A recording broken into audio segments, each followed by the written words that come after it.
কেমন আছো আমার ছাত্র ভাইরা সবাই? ভালো। আমি ভালো আছি। আমাদের সার্জনদের সামনে আছে আপনাদের মসজিদ আল্লাহ রসুল এই মোহাম্মদ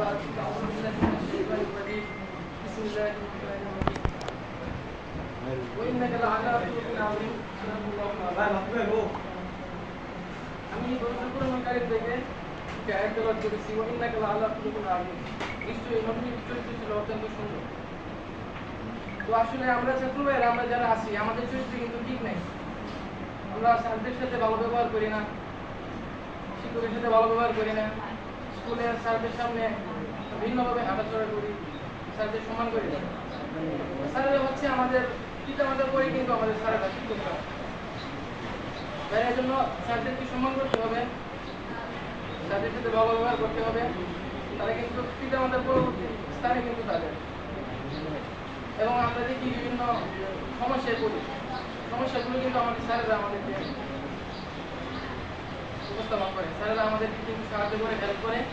আমরা কিন্তু এতে স্যারদেরকে এই পরিমাণ মতো আমরা কিন্তু সম্মান করি।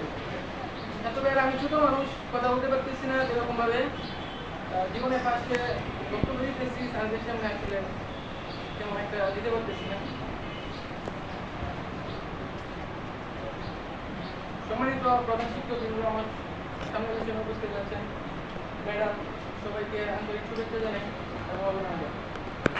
সম্মানিত প্রধান শিক্ষকের মহোদয়, শ্রদ্ধেয় শিক্ষকবৃন্দ এবং প্রিয় শিক্ষার্থীরা, সবার প্রতি আমার আন্তরিক শুভেচ্ছা।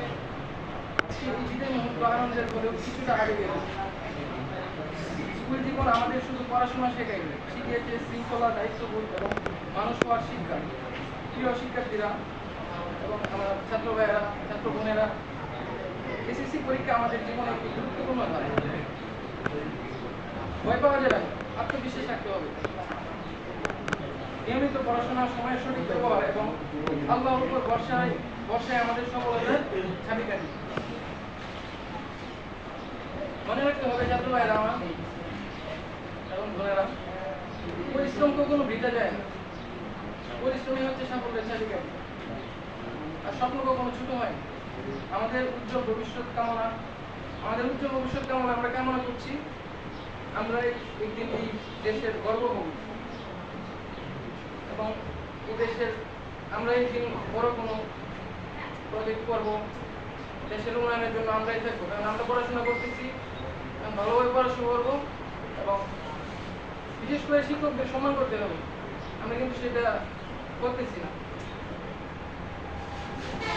এখানে বক্তব্য আমি এখানে শেষ করলাম। ধন্যবাদ। আসসালামু আলাইকুম।